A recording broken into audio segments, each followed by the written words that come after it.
Mas como que a gente consegue autenticar as nossas mensagens?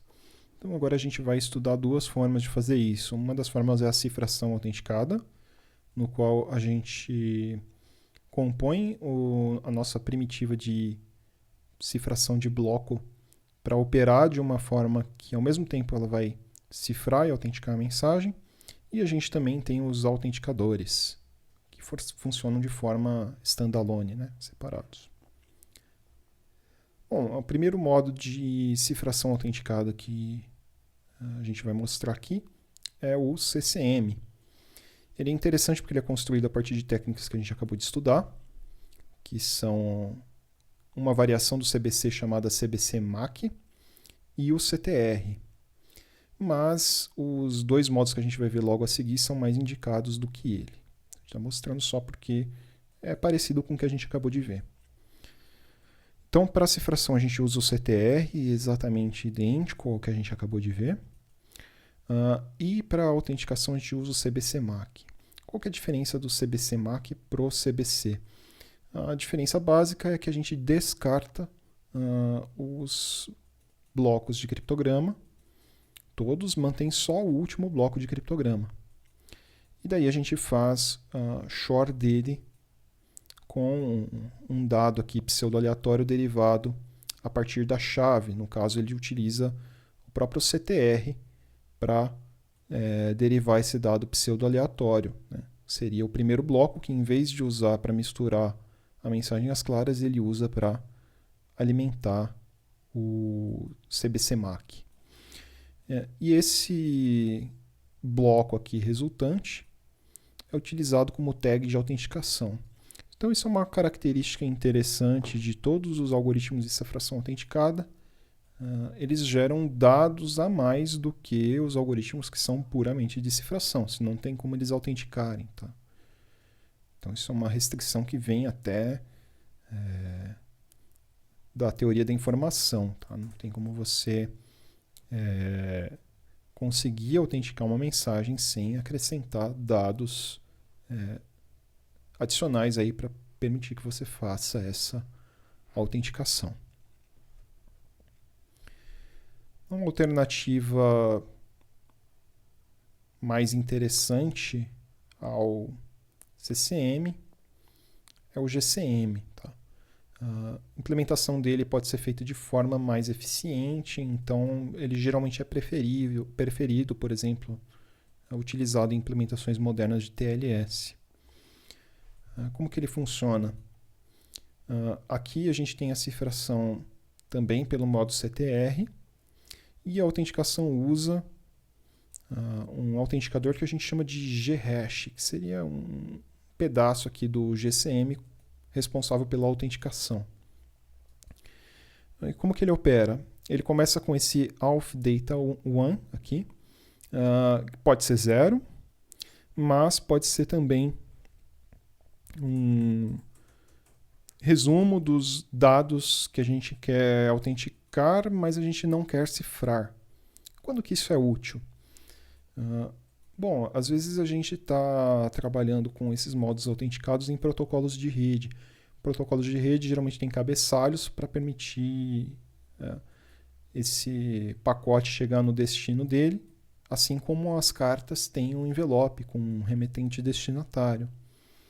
E esses dados não são privados, porque senão a internet não consegue funcionar, não consegue rotear esse pacote para o destino certo.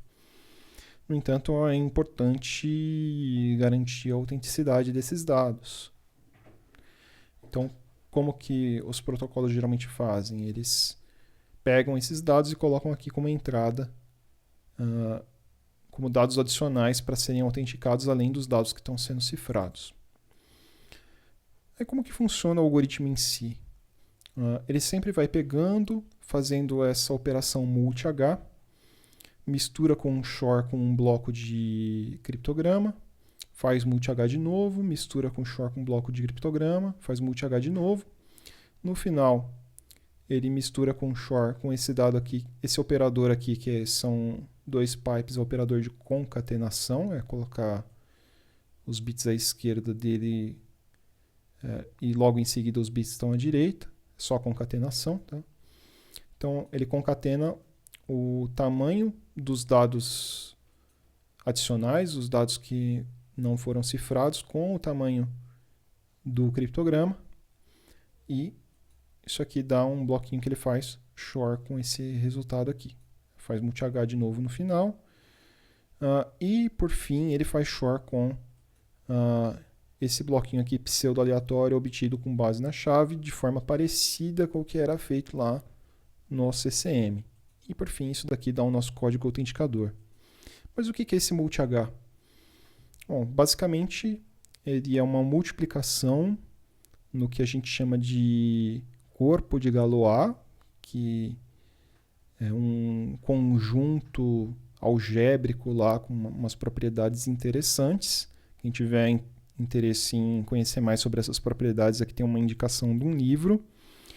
E ele funciona como se a gente estivesse multiplicando dois polinômios entre si e depois dividindo por um polinômio característico, que é dado por essa constante aqui, esse 0x1, que está aqui no código.